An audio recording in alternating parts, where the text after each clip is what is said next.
with parallel lines, lines that are coplanar and do not intersect. One of those things that you should have known from elementary, right? Parallel lines don't intersect. They're going to be in the same plane, right? Running side by side, kind of like the picture right here, right? Line AB, line CD, running parallel to each other, and they don't run into each other, so they are parallel lines. Next one is skew lines. You may not have heard of skew lines before. Those are lines that don't intersect, but they're also not coplanar. So they're not in the same plane, and they don't intersect. So if you can visualize here in this image, you got line EB is actually going through that plane like it's a piece of paper. And so EB is intersecting line AB, but it's not intersecting line CD. Right? So EB is on a different plane than CD, and they're not intersecting. So like one right in front of the other, one's going up and down, and the other one is sideways, kind of like so. And then parallel planes are going to be two planes that do not intersect and are not coplanar. So kind of like opposite walls in the room here. The front wall and the back wall are running side by side, parallel to each other, so they'd be parallel planes. All right, questions so far? Anybody?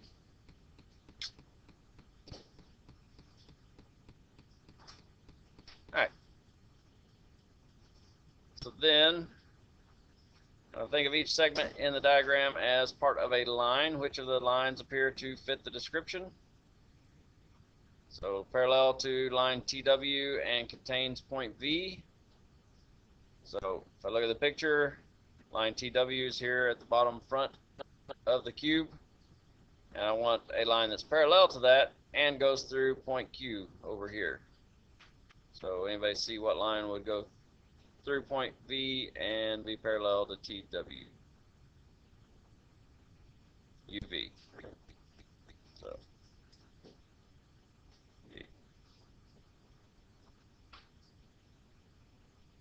line UV. All right, so then we want something that's perpendicular to line TW and contains point V. So still dealing with line TW and point V, but we want a line that goes through V and is perpendicular. And what does it mean to be perpendicular? What makes two lines perpendicular?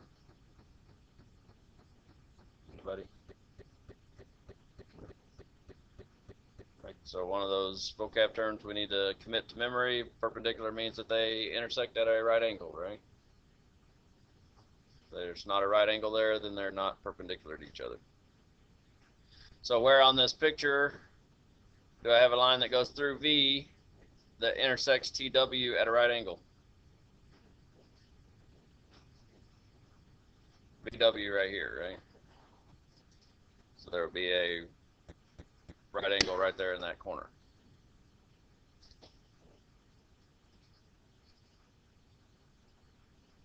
Line VW. And C, we want a line that is skew to TW that contains point V. So remember, skew means they don't intersect, but they're not in the same plane. So I want a line that goes through point V that does not intersect TW and does not parallel. Anybody see any possibilities for that?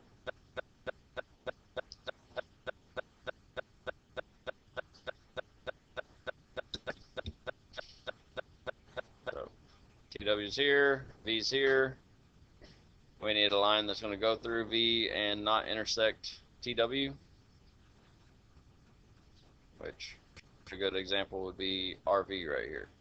It's going up and down, TW is going sideways. Those two are never going to intersect, so those would be skew lines.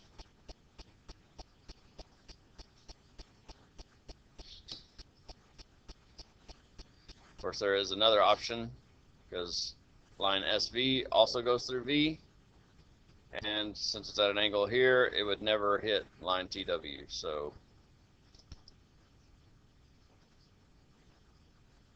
SV would be an option there. And D, name the plane that contains V and appears to be parallel to plane TPQ. So, looking at the picture, plane TPQ is over here on this side. And we want a plane that would be parallel to that plane. That would also contain point V. So anybody see it?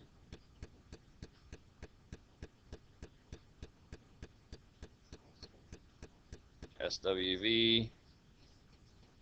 Of course, there's lots of different names you could give that plane because we just used 3 letters to name it. So it could be plane SWV, plane SRV, plane RVW, plane SWV. Multiple different names we can give it. But it all represents the same plane because all 4 of those points would be on that plane. Questions so far? This lesson should be fairly simple, really and truly. All right, parallel and perpendicular postulates. So very similar postulates, but one deals with parallel and the other one deals with perpendicular. So parallel postulate, postulate 13. If there is a line and a point not on the line, then there is exactly one line through the point parallel to the given line. So I've got a line here, this black line down here. I've got point P that is not on that line. And so this postulate says that there is only one line that I can draw through this point P that would be parallel to the black line down here. I can draw lots of different lines through point P, but there's only one that would be at the exact same angle as this line down here, so that those would be parallel. Likewise, the perpendicular postulate, if there's a line and a point not on the line, then there is exactly one line through the point perpendicular to the given line. So they give me the black line here, and I've got point P that's not on that line. This red line right here is the only line that I could draw that would intersect to form a right angle, to be perpendicular. I can draw lots of different lines through point P,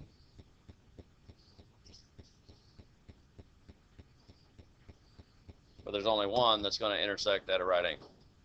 That makes sense?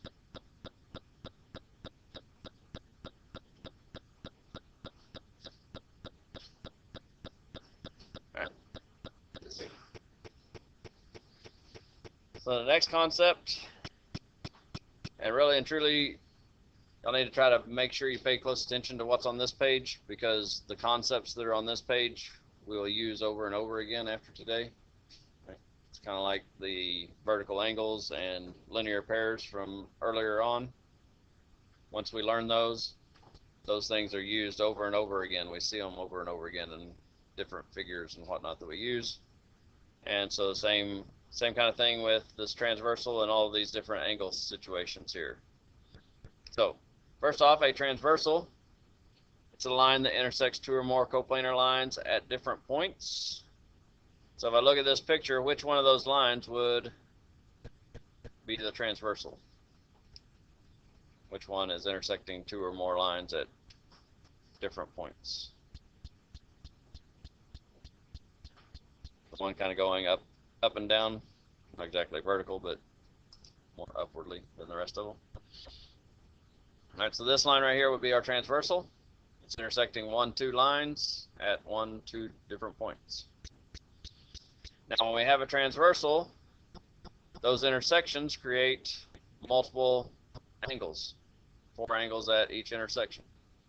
And then based on the location of those angles, we have relationships that can be developed based on those angles.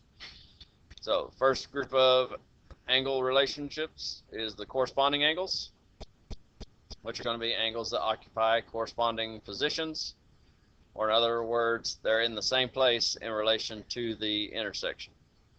So it's got 1 and 5 listed as corresponding angles. And so if we look at those, notice 1 and 5, they're both at the top left of the intersection. Right? Now, we have actually 4 different sets of corresponding angles. Right? You got 1 and 5, 3 and 7 would be a set of corresponding angles. 2 and 6, and 4 and 8. So the next group of angles are alternate exterior angles that lie outside the two lines on opposite sides of the transversal. So really and truly, if we look at the name basically spells out where those angles are going to be found. Right? Alternate, or if things are alternating, they're going from one side to the next. They're alternating. So, and exterior is going to be on the outside. And so for our transversal here, the two lines that intersect, the exterior is above the top line and below the bottom line. So those are our exterior angles, and alternating be on different sides of the transversal. So one such set of alternate exterior angles would be 1 and 8. And then we also have another set of alternate exterior angles, which would be angle 2 with angle 7.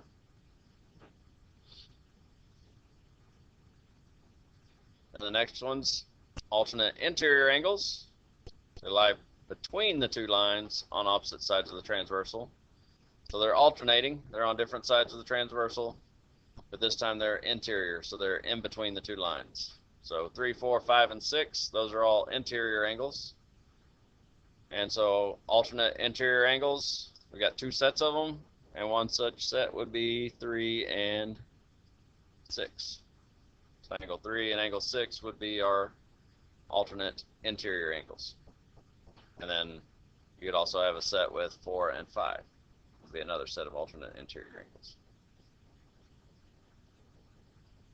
And then the last group, known as consecutive interior angles.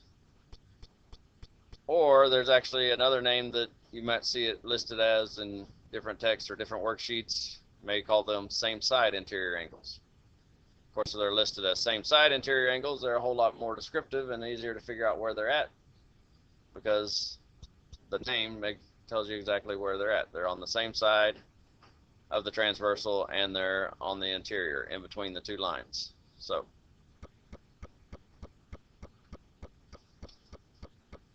same side interior, so 3 and 5 would be one set of consecutive interiors, and 4 and 6 would be another possible set. Questions on any of that?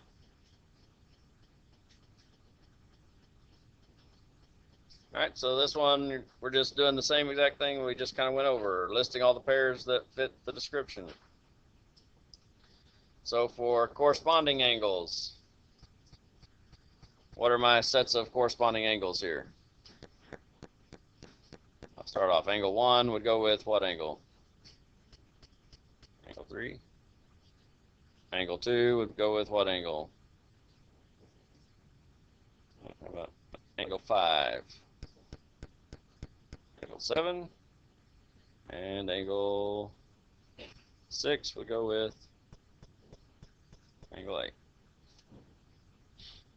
All right, alternate exterior angles. Angle 1 and angle 8. And angle 5 and angle 4. So, alternating different sides of the transversal and outside the two lines. 5 and 4, or 1 and 8. All right, alternate interior angles. So in between the two lines on different sides of the transversal. Angle 2 and angle 7. Angle 3 and angle 6. And then our last group are consecutive interiors. So on the same side and in between the two lines. Angle 3 and angle 2. Angle 7 and angle 6. Alright, so that's all there is to section 3.1. Fairly simple concepts in this one. But like I said, remember to try to commit to memory corresponding angles, alternate interior, alternate exterior, consecutive interior.